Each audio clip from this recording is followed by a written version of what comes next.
Morning, chat. Good morning, good morning, good morning. It is it is day 15. Day 15 of the 1 year Bible. Give me 1 second, give me 1 second.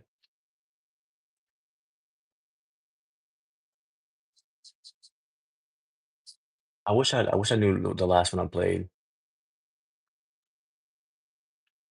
We won't play as much of this one, 'cause I keep getting copyrighted. But good morning, good morning. It is day 15, the day 15.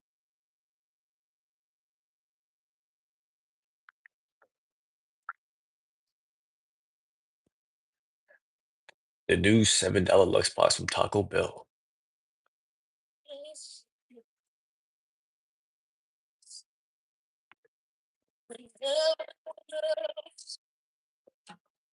It's another classic. It's another classic.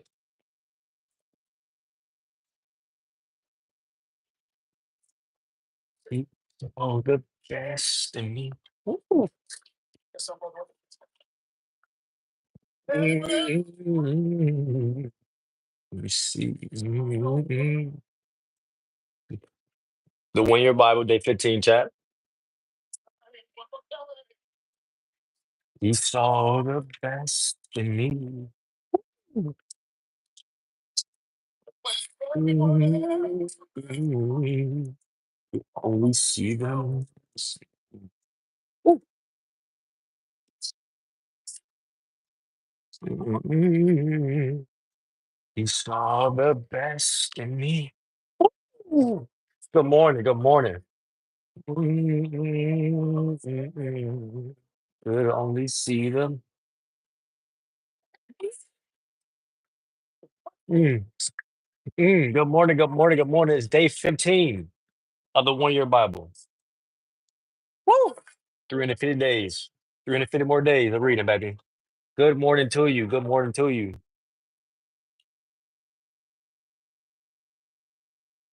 Mm.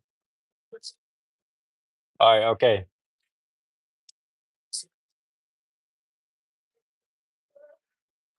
Mhm.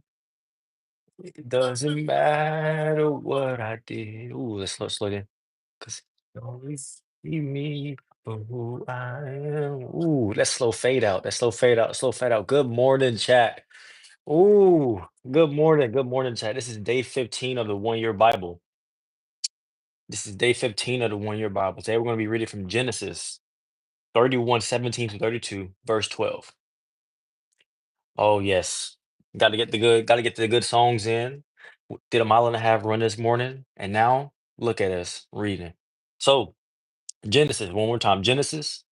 We're on January 15th date, technically. We're 2 days early 'cause we started 2 days early last year on December 29th. But we're reading today from Genesis 31:17 to 32, verse 12. Woo! So good morning to you, and thank you for joining the chat. So Jacob put his wives and children on camels, and he drove all his livestock in front of him. He packed all the belongings he had acquired in Paddan Aram and set out for the land of Canaan, where his father. Good morning. Do you know the Bible real? Do I know the Bible real? Do I know the Bible for real? Is that the question that you're asking? Where his father Isaac lived. At the time he left, Laban was some distance away, shearing his sheep. Rachel stole his father's household idols and took them with her. Jacob outwitted Laban, the, the Aramean, for they set out secretly and never told Laban they were leaving. So Jacob took all his possessions with him and crossed the Euphrates River, heading for the hill country of Gilead. 3 days later, Laban was told Jacob had fled. So he gathered a group of his relatives and set out in hot pursuit.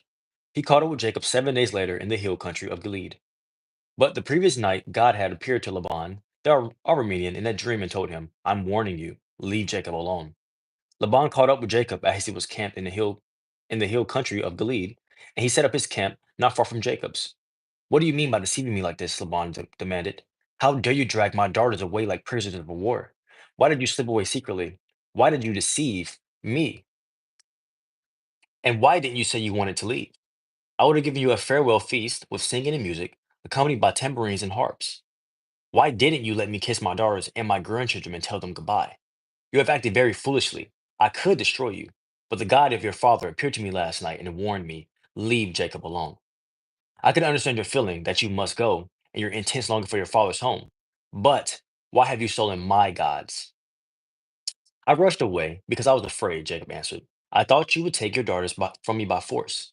But as for your gods, see if you can find them and let the person who has taken them die. And if you find anything else that belongs to you, identify it before all these relatives of yours, and I will give it back. But Jacob did not know that Rachel had stolen the household idols. Laban went first into Jacob's tent to search there, then into Leah's, and then the tents of the two servant wives, but he found nothing. Finally, he went into Rachel's tent, but Rachel had taken the household idols and hidden them in her camel saddle, and now she was sitting on them. When Laban had thoroughly searched her tent without finding them, she said to her father, "Please, sir, forgive me. If I don't get up for you, I'm having my monthly period." So Laban continued his search, but he could not find the household idols. Then Jacob became very angry, and he challenged Laban. "What's my crime?" he demanded. "What have I done wrong to make you chase after me as though I was a criminal? You have rummaged through everything I own. Now show me what you found that belongs to you. Set it out here in front of us before our relatives for all to see. Let them judge between us. For 20 years I have been with you, caring for your flocks, and all that time your sheep and goats never miscarried. And on those years I never used a single ram of yours for food. If any were attacked and killed by wild animals, I never showed you the carcass and asked you to reduce the count of your flock. No, I took the loss myself. You made me pay for every stolen animal, whether it was taken in broad daylight or in the dark of night. I worked for you through the scorching heat of the day and through the cold and sleepless nights. Yes, for 20 years I slaved in your house. I worked for 14 years, earning your two daughters, and then 6 more years for your flock. And you changed my wages 10 times. In fact, if the God of my father had not been on my side, the God of Abraham and the fearsome God of Isaac, you would have sent me away empty handed. But God has seen your abuse and my hard work. That is why he appeared to you last night and rebuked you. Then Laban replied to Jacob, "These women are my daughters, these children are my grandchildren, and these flocks are my flocks. In fact, everything you see is mine. But what can I do now about my daughters and their children? So come, let's make a covenant, you and I, and it will be a witness to our commitment." Hey, good morning, Lacey. Good morning, Lacey. And it'll be a witness to our commitment. So Jacob took a stone and set it up as a monument. Then he told his family members, "Gather some stones." So they gathered stones and piled them in a heap. Then Jacob and Laban sat down beside the pile of stones to eat a covenant meal. To commemorate the event, Laban called the place Jegar Sahuduta, which means witness pile in Aramaic. And called it Gilead, which means witness pile in Hebrew. Then Laban declared, This, this pile of stones will stand as a witness to remind us of the covenant we have made today. This explains why it was called Gilead, witness pile. But it was also called Mizpah, which means watchtower. For Laban said, "May the Lord keep watch between us to make sure that we keep this covenant when we're out of each other's sight. If you mistreat my daughters, or if you marry other wives, God will see it, even if no one else does. He is a witness to this covenant between us. See this pile of stones," Laban continued, "and this monument I have set between us. They stand between us as witnesses of our vows. I will never pass this pile of stones to harm you, and you must never pass this pile of stones or monument to harm me.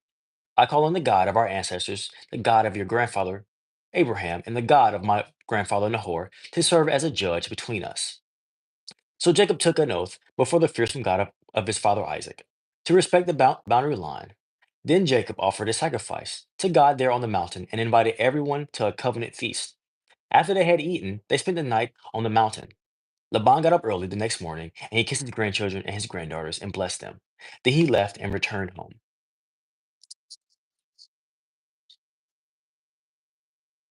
As Jacob started on his way again, angels of God came to meet him. When Jacob saw them, he exclaimed, "This is God's camp." So he named them Mahanaim. Then Jacob sent messengers ahead to his brother Esau, who was living in the region of Seir in the land of Edom. He told them, "Give this message to my master Esau. Humble greetings from your servant Jacob. Until now I have been living with Uncle Laban, and now I own cattle, donkeys, flocks of sheep, and goats, and many servants, both men and women. I have the I have sent these messengers to inform my lord of my coming, hoping that you'll be friendly to me.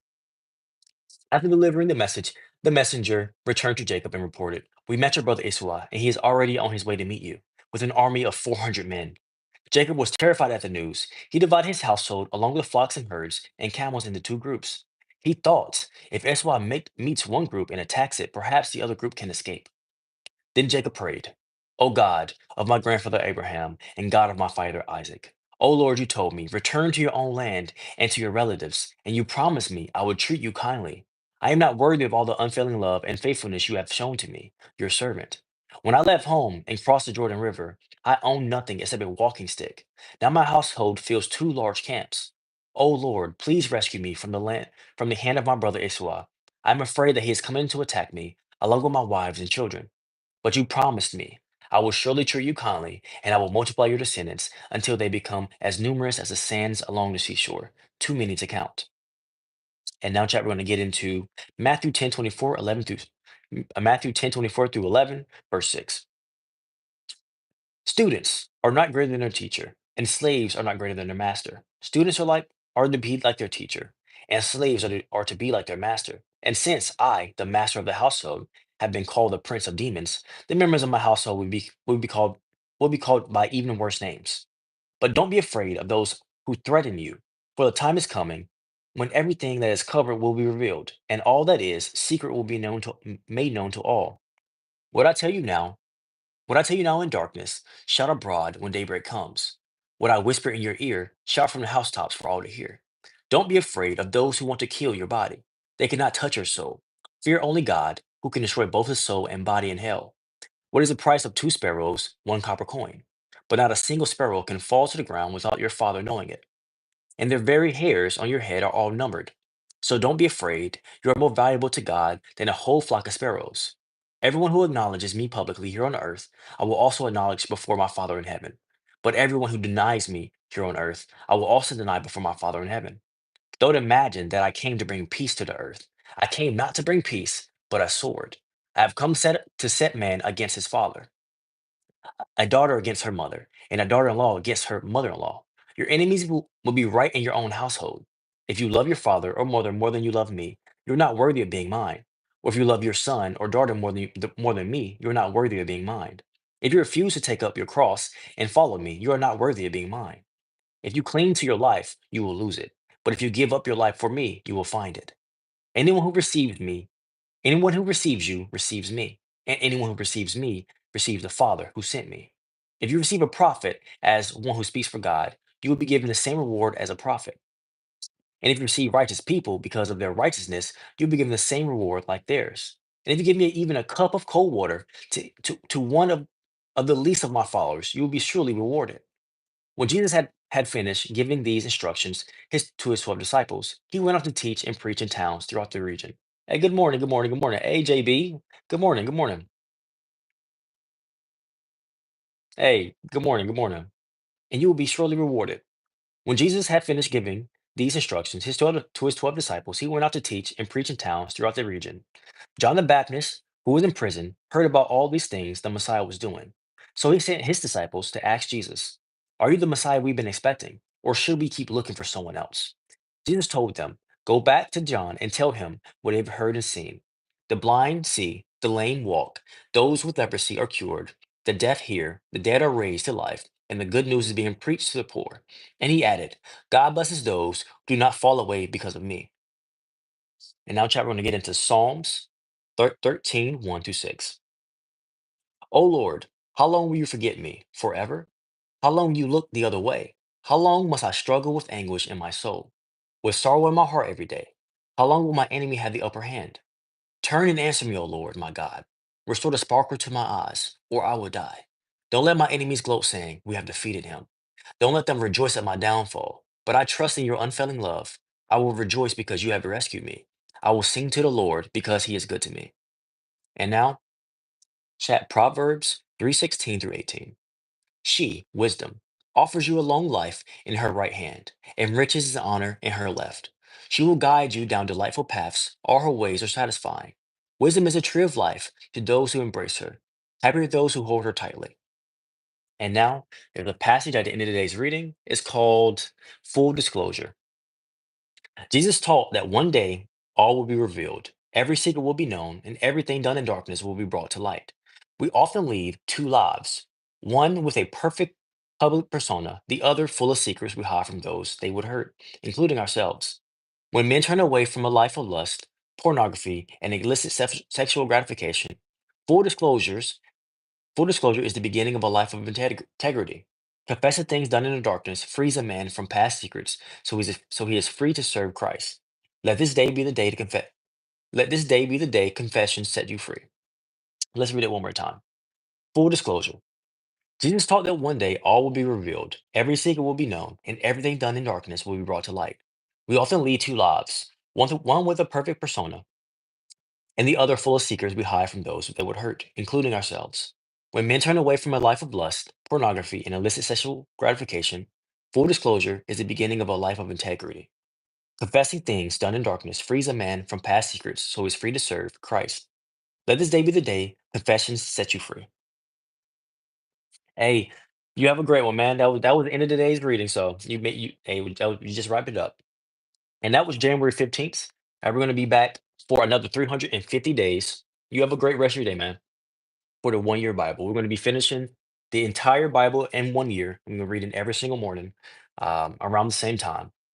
So if you want to join us, please subscribe and turn your post notifications so you can join as soon as we start reading. Um, and continue to fellowship and continue to learn the Word of God, and continue to gain wisdom.